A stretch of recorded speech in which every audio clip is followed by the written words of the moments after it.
Welcome to another episode of Tons Two Cents Podcast. Today's episode is titled Blueprint for Success: Evolving Roles, Leadership Responsibilities, and Strategic Planning in GovCon. We will explore the strategic need for redefining roles in the business development lifecycle and responsibilities of C-suite leaders, and the importance of upfront capture-based blueprint for winning GovCon space. I'm your host, Ton Wilson, and today with us is Peter Lierni, a seasoned expert in business development and the author of several thought-provoking articles, which we'll talk about in this episode. Peter, thanks for joining us here today, and please say hello to our listeners, the intellectuals, and tell them a little bit about yourself. Well, hello, intellectuals, and Tom, thank you for allowing me to be part of your wonderful podcast. My name is Peter Lierni. I'm the founder of Solutioneering, and really shortly, Solutioneering helps companies do the upfront thinking in advance of the riding to win competitive pursuits. It's not that individuals doing competitive pursuits don't think. It's just that we have a way that we bring them together collaboratively to facilitate that thinking. We use a framework that we developed called a solution engineering framework, and we use its automation as a software, which we call the solution engineering tool, or SET for short. No, that's great. And I do believe that sometimes people don't think critically, which is kind of, the society that we're in right now. Everybody wants to hit the easy button and everything like that. So I'm really excited about this conversation we're going to have here today, where we're going to kind of dive really deep into some strategies for critical thinking and why that's kind of important. So, Peter, I've noticed from your background that you've held a couple of pivotal roles within different businesses and companies in the GovCon space, and that you're really passionate about transforming how teams approach competitive wins. And at Intellect, we work on competitive bids all the time. So, what's been the most rewarding part of helping companies kind of shift their approach to business development and proposal management? Well, I was mentored many years ago by some really great people. And what was drilled into me in the very beginning is that we are in a thinking person's business. So when you think about, I always start off with a comment, we're all citizens of this country if you're in government contracting. And the government doesn't create anything, doesn't make anything. It comes to industry to help it close gaps it has. And really the brain trust of the country is the contracting workforce. So we not only have to bring the capabilities to do the work, but we have to competitively win the work, Hmm. which means we really have to think. What I find most rewarding is that personally is that usually when I do what I do, I learn about agencies and missions and technologies I'd never learned before. I meet great people, but we're getting people to do the upfront thinking in advance of putting pen to paper, hitting a keyboard, or even these days, prompt engineering. And what we're really trying to do as contractors, should we get the award, is give the government delivery excellence, give them the most benefit realization, quantifiable benefit realization if possible, risk mitigation, and do it in a way that, in the end helps the country's security, prosperity, and overall well-being. And that's why I enjoy and I'm passionate about what I do, is helping companies do that. Yeah, absolutely. And I think that the government entrusts the success of different programs to government contractors. And I think it's really kind of incumbent upon us to be really diligent and thoughtful in our approach to what type of services and how qualified and what the qualified people are who are providing these services. So I love that. I love that explanation, and that's going to be kind of a common theme in our discussion here today. So let's just kind of dive straight into our discussion. And our first segment is about identifying gaps, like the disconnect between capture and proposals. And being a capture person myself, I know that there's always this huge gap between the two disciplines. And so, Peter, we're going to talk about a couple of your articles. And the first article we're going to talk about is the need for a new role in the business development lifecycle that you highlight about how traditional BD roles often kind of struggle with that transition from capture to proposals. I've seen it, I've experienced it, and I've spoken about it too many times before. So, can you explain your perspective on what this gap looks like in practice and why it's such a critical issue in the GovCon business? Certainly. Well, you know that as you can appreciate, winning competitive procurements, particularly those that are complex, high dollar value, solution based, mission critical prime contracts, is a team sport.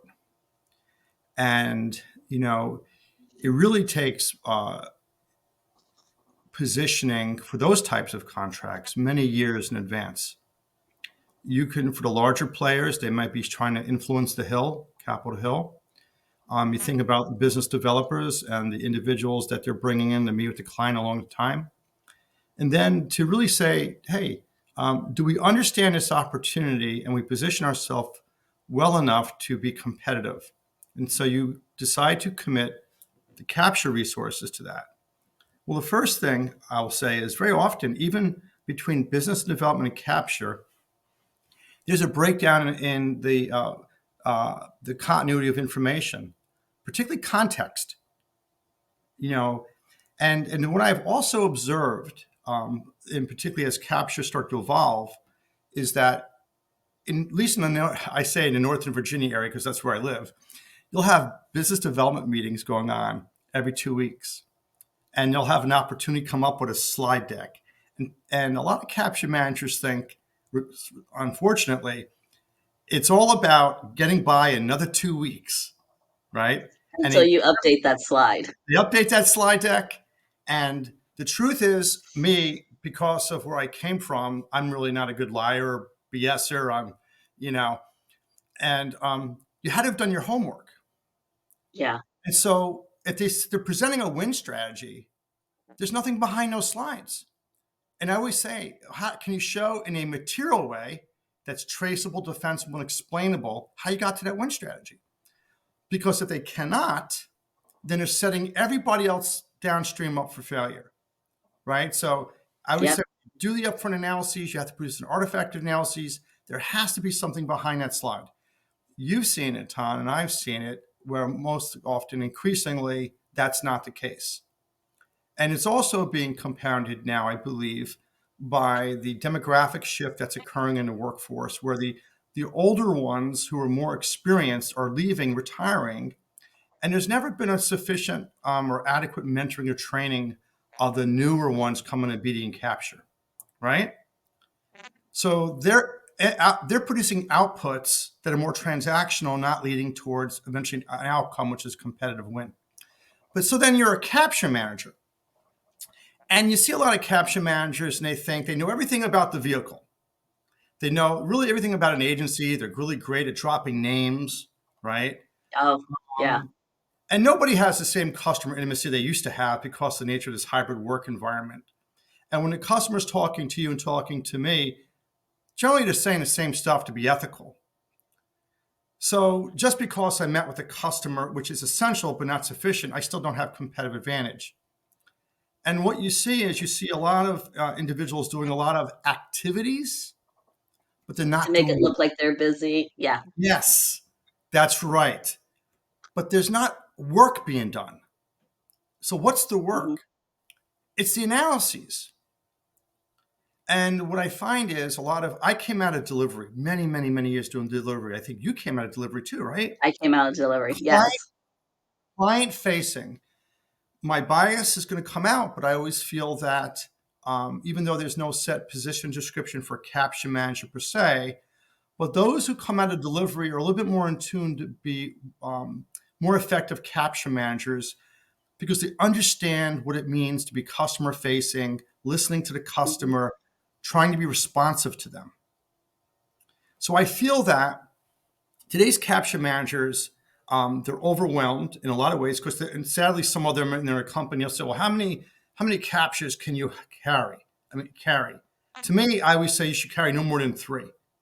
The one that's 3 months or less in front of you, the one that's 6 to 12 months away and the one's 12 months and months out. Because otherwise, you can't give attention to everything. Your attention's diverted, right? That's just my rule, my simple rule of three. So what happens is the individuals become more transactional, activity based. I got through that. I got by another 2 weeks, and they're not doing the analyses. And we'll talk more about that later on, I guess, and producing the artifacts of those analyses. And because they're not doing that, they're setting everybody up downstream up for failure. And so then when it comes between, if you look at when I did capture, I look at the proposal manager, the solution architect. Those are my customers. Right. If I didn't take care of those internal customers first, we weren't going to win a deal. So I dealt with some proposal managers that were really tough people, and I saw them do things to people that I wouldn't want done to me, but I understood why. And I always make a joke. It's not meant to be funny, but just to make a point. Why would anybody pick a job to be a proposal manager where it causes health issues and relational issues? And the reason is those poor people very often are picking up the junk because everybody Yep. upstream didn't do their job. And they're Shit and the rolls end downhill. rolls downhill. And then what happens is the last comment I'll make is their measure of success becomes is it compliant and is it on time. Right. And once you Hmm. and eventually that becomes the mindset of many. So when I started doing capture, because I came out of delivery in an area where I'm a systems thinker, I was doing a lot of analysis and more. When I was doing capture, it just became second nature to me. So the things I talk about were second nature to me. And I treated that solution architect, I treated all those people as my internal customers to set them up for success. And I think, and now when I step back, as we talk more about this proposed role, to be a little bit honest, a lot of capture managers don't have the facilitative skill sets that are necessary. They're just not in their DNA. Not that they can't do what they're supposed to do, gather context of the customer, company, competition, but to be facilitative and to be that Sherpa, I felt that there's another role that I need to step out of what I'm doing and train people to do what I do. And they become a partner of the capture manager, partner of the business developer. And I'll stop there. Yeah, no, I think because of like the tight deadlines and how complex some of these proposals kind of can be, it's really easy to get lost and have I think you phrased it before about, misalignments of priorities versus expectations, right? And there are so many um demanding expectations and sometimes contrary and conflicting expectations that it's really hard sometimes for BD capture people to um, decide on what takes priority, over things. And we really need to stop demanding these, we got to put pen to paper. We've got to like produce something to equate that to being effective or being productive. Sometimes you can't produce something, right? And it's not a tangible deliverable or things like that, but that doesn't mean that critical thinking and working and relationship building wasn't done. It's just done, but it sometimes takes a little while for it to manifest itself. The thinking is the work. Yeah. You know, the thinking is the work. And sometimes you hear a negative phrase. People might call it now paralysis by analysis. And Hmm. I've come across, when I do come across those people, those have been the more intellectual lazy ones, and they've never got a successful outcome. Yeah. Well, I usually think the people who are, have the analysis paralysis tend to think that they think very highly of themselves, and sometimes they That's just right. like to hear themselves talk. So, That's right. um, And if you're it's a good like, facilitator, you're humble. yes, yes. And you know when to kind of stop those people from, taking over and monopolizing the conversation to to be productive. So, what a great segue into like our next segment, which is we're going to talk about this new role, and you've kind of alluded to it already, the solution facilitator, to kind of help bridge this gap. So, how does this role differ from, let's say, the traditional positions, that you and I have come up to be experienced and trained in, and what strategic advantages does it create in helping to transition between the capture and proposal stages? Okay. Before I answer that question, I want to preempt you with a comment. People say, well, who's going to, are people really want to pay for an extra role? Okay. Uh, And I always say, make the comment that the most committed win, and I also qualify that by the most committed ethically win, the most ethically committed win, because there are people out there who could be committed to the win and be win, unethical, right? yeah, To win, yes. So, but what's the most ethically committed win? Now, so if you don't want to do this, and that's the decision, that's the business decision you make. Now, very often, if you look at, say, business developers, a lot of them have things in their pipeline. You wonder, how the heck did it even get in the pipeline? And it takes a life of how its did it own. get that far? Right. How did it get that far? So, in my world, the winning essence of winning a competitive pursuit is dialogue. It's not process. It's not tool or anything like that. It's dialogue. It's two people having a dialogue and checking each other, right? Yeah. And maybe even a third. So, for example, if somebody identifies an opportunity in, sam.gov or wherever, before they blindly say, "Oh, we do that," and put in their pipeline, and people are so busy not paying attention, and you said this, it takes a life of its own, to check it by making sure that the right considerations were selected before you put it into the pipeline and bring it up to the C-suite, and then have them say to you, "We don't even do that. Why is that in the pipeline?" Right? That's the first thing. Hmm. The second thing is the essence of that dialogue is during the state of the pursuit in the business development effort, still not yet capture, is checking yourself, right, with a set of criteria. And again, what happens is sometimes, unless you have that independent person, we end up drinking our own Kool-Aid. We think we're the smartest person. We think we're the customer likes us the best and all this stuff. You have to have a dialogue to have that critical discussion back and forth with each other, to check each other, right? Takes a little bit of honesty, right? But when it gets into the capture role, and you've seen this, and I always like to people say, well, the customer really loves us, right? And then I try to, and so as an example, trying to qualify that, I'd say, well, why do they love you? Right? And they say, well, we did this. And I might say, well, what benefit did they get from it? Can you Right. quantify the benefit? Did they get any recognition from it? Did you get any recognition from it? Is it reflected in your CPARs? Right? Um, so what you're doing is you're always asking that capture manager whose responsibility is to go out there and engage the customer, potential and partners, know the competition, and know the company. Most importantly, it's amazing how many people bid, they don't know their own company, right? And to engage them in that third party, making sure that they're not drinking the Kool-Aid. In my role, what I do though is I facilitate them through a way of thinking, through a framework that we use. But that's why I think that role is important. And what we're doing is we're making sure that C-suite will only take a data point at a review, and they're so busy.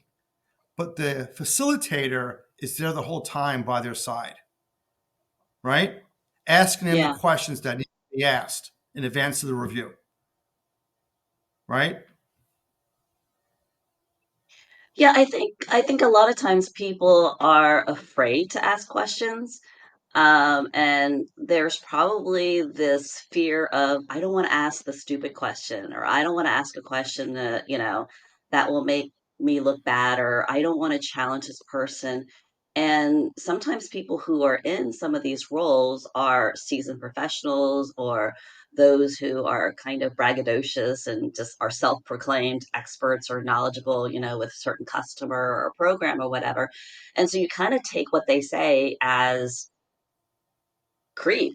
And so, but it's okay to challenge, and I think that's the beauty of being a consultant and being someone who is kind of independent is I have no loyalties anywhere. My raise, my promotions, whatever it is not contingent upon, the success or how it's being received in the organization. And so I have no allegiance except for the fact that you are my customer and I want to make sure that you win. And so we all kind of have to play our role in making sure that we are challenging. And I think sometimes people think challenging as being argumentative. And it's No, like we can be challenging with each other and still be respectful. But I think that's really kind of what's been missing for a while. I agree with that. I think that you know there's nothing wrong with argument because, and I'm saying it in a more polite sense, in the Mhm. sense that it's people argue the Torah, right, to understand it. Lawyers argue in court, but they're doing Yeah. things based upon evidence. Everything in my world should be based on evidence that's traceable, defensible, and explainable. You just don't say things, right? I'm not going Hmm. to listen to you just because you've been at the company the longest, or you're the tallest person in a room, or whatever kind of persuasiveness you have. You have to show the evidence. So yes, an independent third party can do that. Yeah, no, and but they can't do it alone too. So I think this is a really great segue into our next segment, which is what the leadership's role at the C-suite and what their responsibility is in these competitive wins. And so, Peter, I don't know when you sleep or when you do things, because I love the fact that you write so many articles and that we can all benefit from it, which I'm a little jealous about, by the way. But you have an article titled, What's the Responsibility of the C Suite in Enabling Competitive Win? And so it emphasizes how leadership can empower or hinder the effectiveness of roles like this as the solution facilitator. So, what actions or mindsets um, do you think that the C-suite leaders should adopt to enable a more competitive business development strategy? Well, I think that the win or loss at the end of the day, everyone likes to be responsible for stuff, but the word Hmm. accountable is a totally different word. And it's the Yeah. C-suite who needs to be accountable. Why? Because you determine who comes into the company. So there's a book I read many years ago. I was mentored by a really great man and built a really great company. And he built a company focused on two books written over 20 years ago by a guy named Jim Collins. Built to Last and Good to Great. Those were the two books. But the analogy was you hire the right kind of people according to your company's core values and culture. You put them on the right seat in the bus, and then you equip them to be successful. Hmm. And around those set of core values, for example, mutual respect or integrity, if they violate those, then you hold them accountable, right? But first, it's the C suite, it's accountability for making the right investments, enabling people to be successful. If you hired somebody because you knew them and you put them in a role of capture, but they know nothing about that agency, nothing at all, That's that's on the, you then. that's the risk you took. Yeah. It's not even on them because, of course, they're going to do the best they can. Most people would, but you set them up, you put them in a difficult Mm-hmm. situation, right? Also, you have to be able to commit the right resources.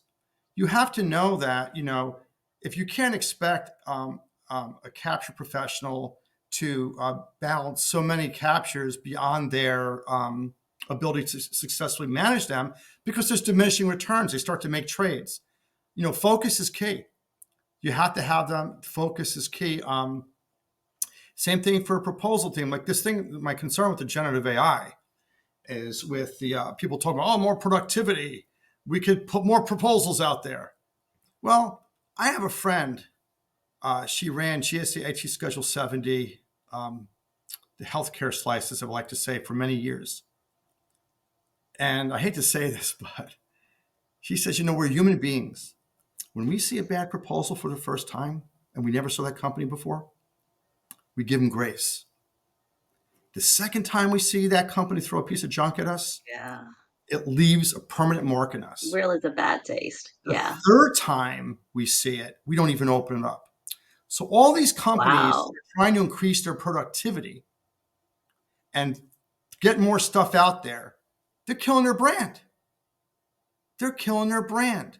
So when they see people from a company in an organization, they have to know, yep, the way that person speaks, the way they write, the way they carry themselves, the quality of their products reflects the brand of that company.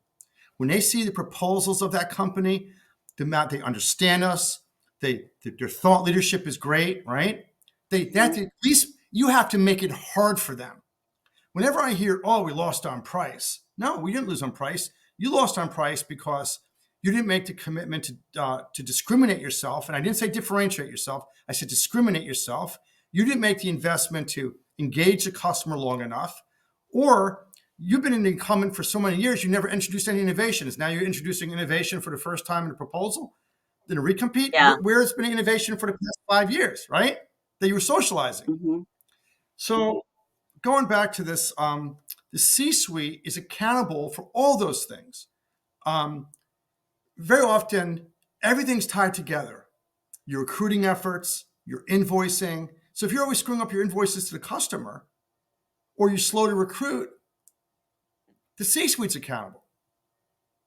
So the win or loss in any company begins with the C-suite, as far as I'm concerned. That's my opinion because, Yeah. as an officer in the Navy, you could have you captain of a ship, great crew, great command, but you run that ship aground, your career's over.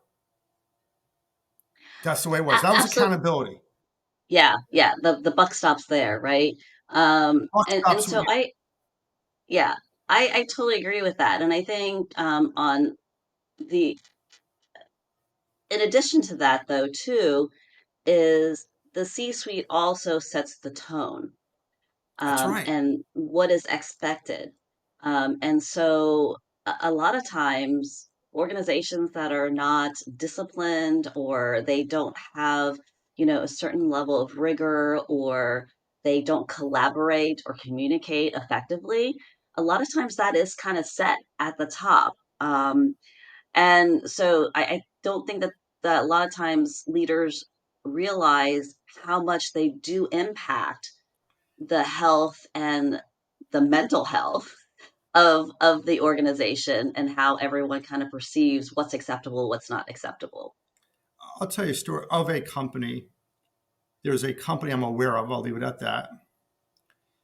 Directly or indirectly, I won't say. And they had a chief growth officer who supposedly was a very accomplished man.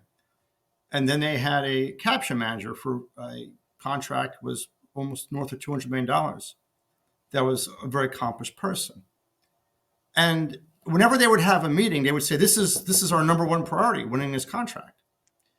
Well, that chief growth officer, whenever they had key meetings, meeting after meeting after meeting, that person wasn't there. And the capture manager would every week after week after week, well, so and so is too busy. He's really busy, really busy. You give him grace once on that, twice at the Yeah. very most. But then you wonder in the end, well, why didn't you win that contract? Because for the past 8 months, the leadership wasn't And there. yeah. You're spot on what you said, Tom. Yeah, you got to show up. So, and then do something when you show up too. Uh, so speaking of which, though, I always like to start my conversations with like a really good foundation and a basis of understanding.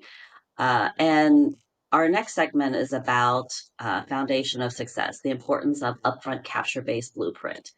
And this is a little bit more extensive of a conversation, but I know that you've written an article about without upfront capture-based, blueprint, you can't win in the GovCon. And I totally agree with you on this one.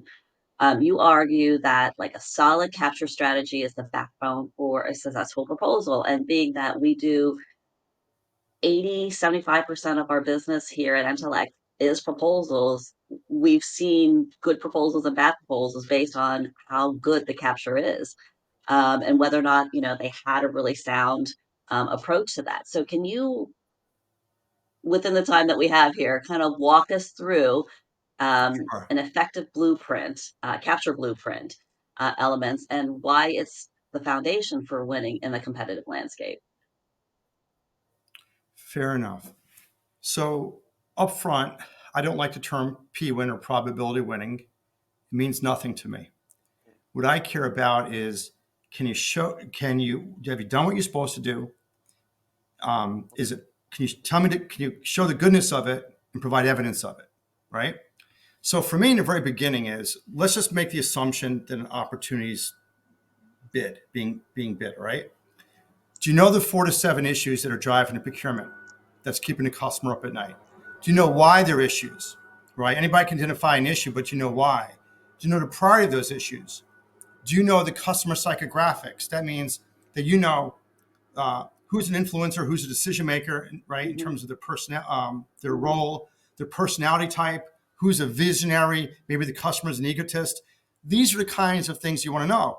What's the relationship towards your company? Are they an advocate, an adversary, agnostic? Do you know do you know the attributes of these people as they may relate to people on the evaluation panel, right? So the first thing is, have you done that type of analysis? Do you have an artifact of analysis to show that you've done it? And all good things in life are tested. Have you tested them with the customer? Right. Now that's the very beginning. Then we say, do you know the key factors that are necessary to address those issues? And key factors are not the solution, but to help frame it. So I Okay. look at them as like table stakes in poker. Anybody has to bring them to the table to address those issues. They may or may not appear in the requirements. So I look at them from a technical perspective, a management, a personnel perspective, and a corporate experience. And what we're really saying is, if say we're saying technical key factors, um, do you know it has to be brought to the table to address one or more of those issues that were identified, and why they're important to the customer? And again, the customer psychographics, as I explained before. And so you might identify 20, but what are the top 5 to 6? And sometimes, yes, they may appear in the requirements. Sometimes you might talk to the customer and educate the customer, and you realize, hey, that's really important. We need to get that in there. Yeah. And you shape the deal a little bit, and everybody's scratching their head, hey, how'd that get in there? And then sometimes the customer acknowledges them as being important, but they can't get them in there for politics of making a solicitation, as we know on the government side. But when they do see your response, they still recognize as being important, right? Yeah. So we look at that from a technical perspective, the top 5 to 6 technical key factors, 5 to 6 management, personnel, corporate experience. And those key factors align those issues in a many relationship. And the issues and key factors to me are what are driving the requirements, the hundreds or many more requirements. If you do not know the issues and key factors, and you haven't validated them with the customer, test them to the best of your human ability, then you shouldn't be bidding the opportunity. Okay? You have to know what's driving those requirements. Then, if I have understanding issues and key factors, I can establish what I call, and is to be a notional winner benchmark. What are the attributes, say the top 10 of the ideal winner, which doesn't exist. Nothing is ideal in life. Even if you're incumbent, you are not the ideal winner. Because once you start to assume you're the ideal winner, you're on a slippery slope to a competitive loss. All right? So again, you're looking for as a benchmark the top 10 attributes to measure yourself against the ideal winner and why they're important. Again, always focusing on customer psychographics. That's an ideal looking at the notional winner benchmark. But then you have to look at yourself. What are those company internal challenges, conditions, and constraints that the company has that you want nobody to know about? Everybody has them, right? Those No those one poor wants to talk habits at about home you them. want nobody. Right. No one Yes. ever Okay. wants to talk about. I raise them all the time, and I was like, let's just be really honest and talk about them. They're like, oh, we don't have Right. any. It's like, okay, Oh, you do. And they're not weaknesses yeah, per se. These are different. We don't pay our yeah, subs in time. So they don't want to team with us in a recompete, right? Or we're slow to pay our subs. Or we never honored our work share with them, right? They don't want to team with us, right? And our reputation has gotten out. Nobody wants to team with us because they know we've been a slow payer. You got to say it. Or we're screwing up our invoices for the past 3 years continually with the government. And they're frustrated with it. Or we're just slow at recruiting. And so you have to have those hard discussions inside. Now, if I know the issues and key factors, I know the ideal winner, and if we had those hard discussions so we could try to address them, then we're equipped to start to do a competitive assessment. So if we look at any competitive assessment, we're really trying to figure out why our company or why not our company, or why a competitor, why not a competitor. So we're trying to look for those strategies where our strengths, where we can highlight them, and our weaknesses, where we can minimize them, or their strengths that Mhm. we can neutralize them, or their weaknesses where we can exploit them, or counter how they might neutralize our weaknesses or neutralize our strengths or exploit our weaknesses, right? That's the essence of a competitive assessment. So very often in most companies, they'll start and stop with a SWOT analysis. To me, that's essential, but it's not sufficient. Because when we do a SWOT analysis, we have a certain mental model, and in that mental model, we're having a dialogue. But if we decide now, hey, let's also do a bidder comparison, where we could do an apples to apples comparison to anything we might be able to compare that's weighted. And then we're starting to have a different mental model, a different dialogue, and now we're identifying strengths and weaknesses for us and our competitors we might not have identified. And then when you do a fortified forces analysis, where if you look at the power position of the government or the incumbent or vendors you depend on or somebody trying to break in that's new or something that's just disruptive, those kind of influences, that's another type of mental model, allows you to think a different way. And then, of course, Yeah. a black hat, right? So I tell people, based upon the amount of time that you have, at least do a SWOT. However, I encourage you to use more than one. You could do one, some, or all. The more, the better, because your different dialogue, different mental models, different thinking, and you're identifying strengths and weaknesses. And years ago, we all know about strength-based budgeting, and we know that in my world, if you don't do the analyses, where are you getting the strengths from? Because if Peter and Tan think we're smart, which we're not the smartest people in the world, and we're sitting around a table and we're trying to identify strengths ahead of time, or we're trying to look for strengths in a knowledge repository manually or generative AI, okay, well, what's that based on? To me, the strengths come from analysis. And the reason that is because in my world, what I'm doing is I'm producing a digital thread. And I'll show this to you later on later on I'll share with you. But from that evaluation factor to the strength that scores those points, back to the strategies that it applies to, back to the requirements, back to the issues and key factors, that's digital thread. That's what I'm looking for. And that's why I'm Yeah. starting to do these analyses. Now, if I did this, I could summarize from those analyses why us or why not us. I'm in a position to qualify my discriminators. Now, people use the word differentiator and discriminator. They're not the same thing. You and I might be different, but there might be something about you that's completely discriminating. Okay?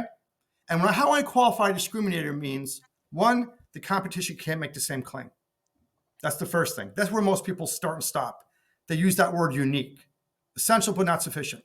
You have to know how it helps the customer, who it helps, why it's important to them, the benefit to get, ideally to quantify the benefit and or the risk it mitigates. And you have to substantiate a proof point. And all those things have to be true. It's an end statement to have a discriminator. And then, like I said, all good things in life are tested. You have to test that discriminator with the customer. And if you don't have at least one qualified discriminator, you shouldn't be priming the opportunity. So does that mean if I did all these analyses, I shouldn't be derive revenue from the opportunity? No. You shouldn't be priming it. It doesn't mean you won't be in a position to be a good sub, though, right? Good partner. Right. Then you want to do a gap analysis because you want to know the gaps you have in capabilities, customer closeness, mission context, any kind of gap. Because when you're formulating your win strategy, those 7 or 8 high-level steps and how you're going to win that factor in your offering and the circumstances of your company, it's really like balancing a fulcrum, where I'm taking those 2 or 3 qualified discriminators I have, and those maybe 7 or 8 gaps I have, and we're all going to have big gaps, big kahuna gaps, right? And I'm looking for the sweet spot as I'm looking for those 7 or 8 statements, and I'm making those trades, trying to figure it out. Yeah. But when I have the caption manager saying on a slide, here's the win strategy. Okay, Can you show me in a traceable, defensible, explainable manner with material Mhm. evidence how you got to what's those 6 or 7 bolts on that slide? Most can't, regrettably. The facilitator will make sure that happens with them, because the facilitator is not going to be able to do the capture manager's job. The facilitator is No. like Tonto. He's like Robin to Batman, and Tonto to Lone Ranger. Now the win strategy, we go to win themes. Win themes don't make you win. Government doesn't even know what they are. You'll never meet a government evaluator who says, those were great win themes you guys had. So we know themes in general are a feature benefit proof point. And we know win themes are meta themes, right? That transcend our offering of our value propositions. We might have 3-4 of those. And we know we might have many, many dozens, if not dozens, proposal themes. But if I have somebody writes on a whiteboard, these are our win themes. What's that mean? That means nothing to me. I want to know, how did you get to them? Show me, like in science and law and medicine, how you got to them, because that's what I do, right? That's what I do with my customers. Such that if your win theme's feature is not discriminating, it's a weak win theme. So if I qualified that discriminator, I already got a twofer on my win themes, right? I can show Mhm. you where I'm coming from. And then when we talk about the solution, particularly in a technological age, solution is not a technology. The government doesn't buy technology, right? They buy what I call quantifiable benefit realization, and they don't want risk. But to me, the solution is a set of things. It's an integrated set of things. It consists of the partners I put on my team. Okay. Actually, before I talk about the integrated solution set, I skip a step. Let me step back. When I did the competitive assessment with those techniques, and I qualified discriminators and did the gap analysis, in my world, I have created an inventory of dozens and dozens and dozens and dozens of proposal strategy inputs. Not strategies yet, but strategy Yeah. inputs. And I break them into, I'll say, oh, this might be a strength, but it might be what I call a big G or little g. What's big G? Big G means it's the ghosting I could do to shape the deal before the government goes silent.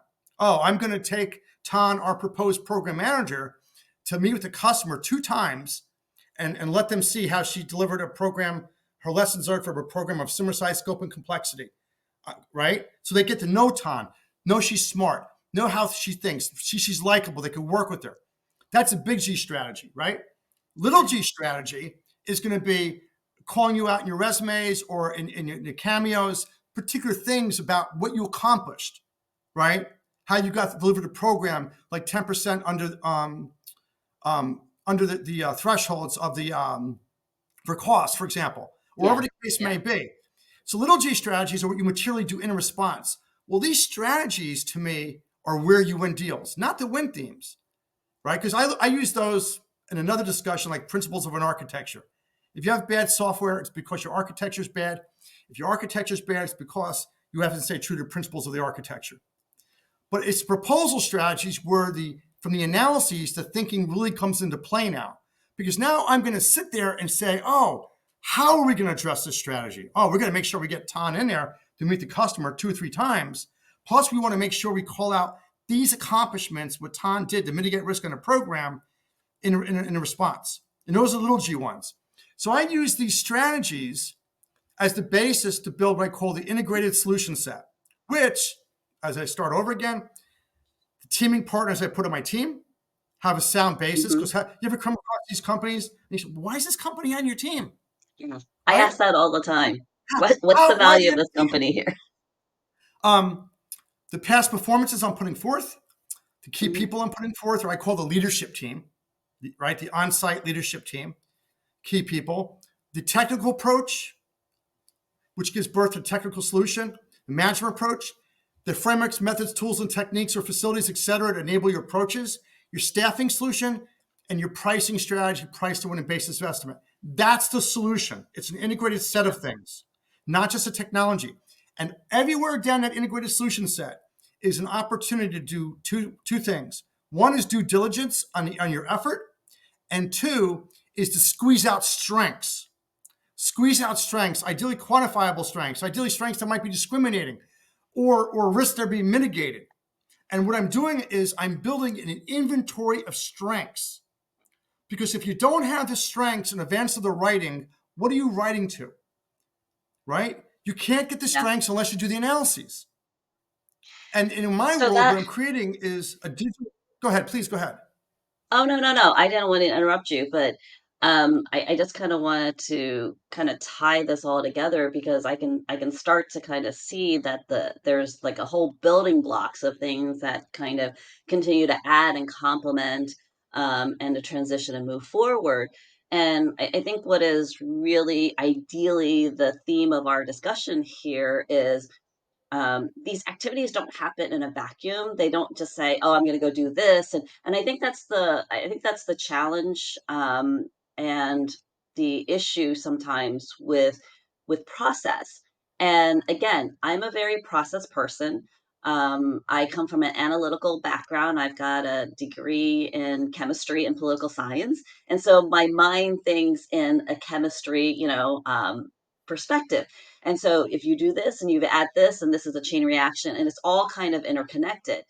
And so you do need someone like your solution facilitator, like you've mentioned, and you do need a framework that is set up that as much as I love Shipley and as much as I loved how we're so, you know, tech savvy and process savvy, and that we've really kind of spent decades fine tuning and really kind of given credence to the Shipley approach and whatever process an organization might have adopted or tailored to their own specific needs, is that you lose the real reason why we're here and why we do that. And so that's why I think I'm so critical about formal training and training processes and training programs, is that you've got these incredibly intelligent people who are highly trained, but they don't understand why and where we do this. And so I think that that's like the underlying challenge with training people who maybe don't have the years of experience that you and I and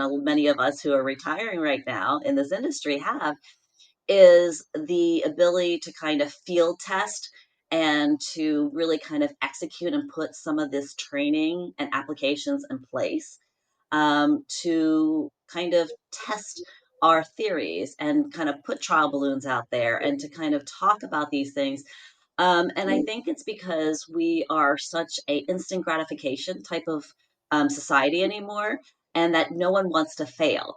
And so, while there are going to be missteps, all while there are going to be certain strategies or theories or approaches that are just not going to fly, or or don't ever see the light of day, that doesn't mean that there wasn't value behind flushing them out, or at least having these discussions or having a process in place that kind of walks through the mechanics of unearthing, testing, validating, and maybe we're going to put that into, like our wheelbarrow and kind of continue move forward onto like the next phase.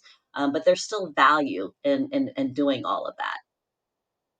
That's right. I always tell people that whether you win or lose a competitive pursuit, if you've done what sharing, the value of your company is always going up. Yeah, It's always exactly. going up. And that's why we're here, right? Is to make sure that everyone is successful in the long run. So we're going to be running a little short on time here, so I want to make sure that we get this last segment in, which is Sure. integrating all of this strategy, the suite leaderships, and these planning tools and approaches that we have to make sure that there is long-term success in the end. And so when we look at all of these three elements that we've been discussing, the role evolution, the leadership accountability, and the strategic planning. Um, Peter, how do you think companies can integrate these aspects to kind of build a cohesive approach that will help the company kind of position them for long term success? It goes back to topics we talked about, Tom. One is the C suite has to be committed to have the will to change, the will to committed to making the investment. They just have to, because I don't teach, and when I consult like you do, when you consult, you're always teaching them at the same time. The companies get a twofer if they're Yeah. paying attention, right? Um, you have to be willing to make the commitment to see the value of the role. Okay, that's the first thing. Uh, what I'm teaching is a way of thinking, and it's a way of doing business. It's not a process. It's culture that wins. It's I Yeah. always tell this when I teach my courses and things like that at the very beginning. At the end of the day, culture wins. And I'm not the first person to say that. Other people have said it before. And because in a culture, you have committed people, not compliant people. You could have Mm, people who are compliant, but it doesn't mean they're doing the best for you, right? But committed yeah. people are going to be giving you their best whenever you need Yeah. them all the time. And And when that's it, a little different than loyalty too, right? Because I think right, sometimes words yes, matter, y'all. Like words really do matter. And so having someone who's committed versus having someone and leadership demanding that you're loyal. Remember, it's like, oh, you're that's being right. disloyal to me. Um, what do you mean loyal? Like, Yeah, I'm loyal to my family, but that doesn't mean that I can't be committed, that's right. like to this organization. That's like that saying I always like. You've heard it before. The pig is committed and the chicken's not. Are you because the I, pig makes bacon, the chicken just gives the egg, right? oh, yeah, yeah. So you have to have the right set of core values in the company that fosters the right culture. And then Mhm. you're going to get people that are committed to you and they're going to be with you through thick and thin. And they're going to be there. That's the first thing. They're going to be thinking about when they put their head on a pillow at night, how they make the company a better company. And you don't even know they're thinking that. I came out of a company like that. I had the blessing of being in a company like that many, many years ago. That we weren't perfect, but that's the company that they strive to be, and we realize a lot of that. So that's the first thing I want to say up front. All right, that has those conditions have to exist in any company to be successful. The second thing is you have to appreciate that your your capture business developers and capture managers, those are different skill sets. And I know people today try to combine them in smaller companies, but they're really different skill They're sets. so different. Yeah. And very often, a lot of people who are business developers, okay, put on your capture hat. Well, then they're not out there looking for new opportunities and building those relationships. And they never are the kind of person that is really the kind of skill set. We all have different talents necessary, and nobody has all these talents per se. I just wrote a position description of the type of person that would be suitable for this kind of role, and it just became a way to measure ourselves. But I know you're not. No Mhm. one's gonna have all of those. But then you have it, we have this role, which is there to assist, there to help, there to ask the questions that people are afraid to ask. Why are you saying that? What's that based on? Right? And facilitating through a way of thinking, through a framework. I do it with a framework I have. I call solution engineering framework. I was sort of sharing that with you in spirit as I was Mhm. talking to you. But those are the things that we're doing. And as we're doing those, you bring information from many diverse sources. You got to manage a group of people in a certain amount of time. You want to make sure that somebody makes their point very concise in a concise manner, but you want to pull back the string where it needs to be pulled back. And I tell people, never think that you ever help a company and they say, well, go talk to Sally and Sam. They're the PM and DPM. Guess what? Sally and Sam don't know everything about that program. There's no way. Samantha and Steven, who've been on that contract for 6 years, who might just be, mid-level employees, they probably know more about that program than so and so, than a PM and DPM. Why? Because they're there all the time. They They're in see the things, they trenches. hear things, they're Yeah. little sensors. Yeah. You have to talk to everybody. You have to get input from everybody. So in the right kind of culture, those people, those junior people, are pushing information up because they know the importance of it, right? What they see. Mhm. There's no way that PM is going to know everything. So winning's a team sport, and that's how I look at it that way. That's why I talk about culture. Yeah, no, I absolutely agree with you. And um, it is one of those things that your boots on the ground people are the best people to be involved at various stages of capture because they know the customer the best. Um, and sometimes, but they're not asked to be involved, which is, again, goes back to company culture um, of value. So, before we go to like key takeaways, though, did I hear that you're writing a new book?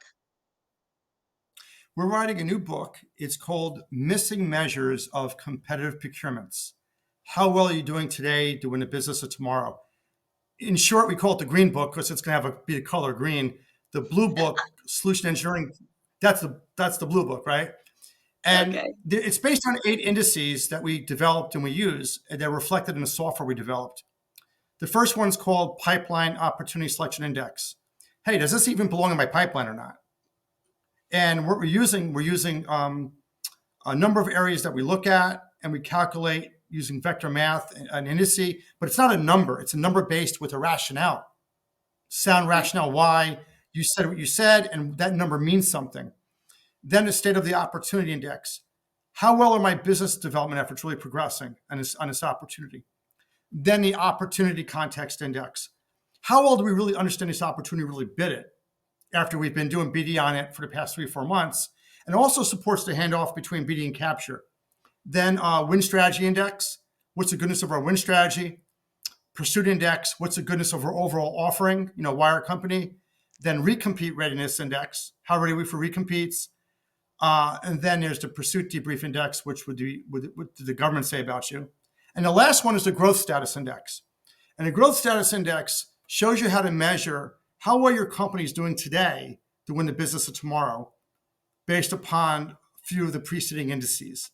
And we can measure each of these indices, and of course, the ultimate growth status index, on a value between 0 and 1 with sound material evidence of rationale to what those numbers mean is traceable to a specific pursuit, the goodness of a particular pursuit, as well as across any particular business unit or across the whole enterprise. We can measure those. So I developed a framework. My one partner has written many, many books. He taught me this measurement method many years ago, and we decided to just bring them out in the framework a lot more. And then we also describe how it's automated. Part of it's automated in our software. So that's coming out in hopefully January because we're giving a publisher the draft this month, at the end of this month. Well, how Yeah. exciting. We look forward I'll make sure you get to a copy. hearing more. Yeah. Absolutely. Yeah. Absolutely. So, as we wrap up today's episode on building the blueprint for success in the GovCon industry, I think there's a couple of takeaways that I'd like to leave with our intellectuals is that the gap between proposals and capture can really kind of undermine an effort. So, introducing new roles or a key role, such as the solution facilitator, can really kind of help bridge that gap. But at the end of the day, C suite leaders really must actively enable a competitive culture by investing in their resources and aligning the business strategy of the organizations with the opportunities that you're pursuing. And an upfront capture based blueprint, we talked a lot about the blueprint here, is essential for any company looking to improve their win rates and remain competitive. But also, too, it's really important to make sure that we integrate these elements cohesively to make sure that we can create a strategic advantage and to position your company to sustain your growth. So, Peter, any other last minute takeaways that you'd like to impart with our intellectuals here today?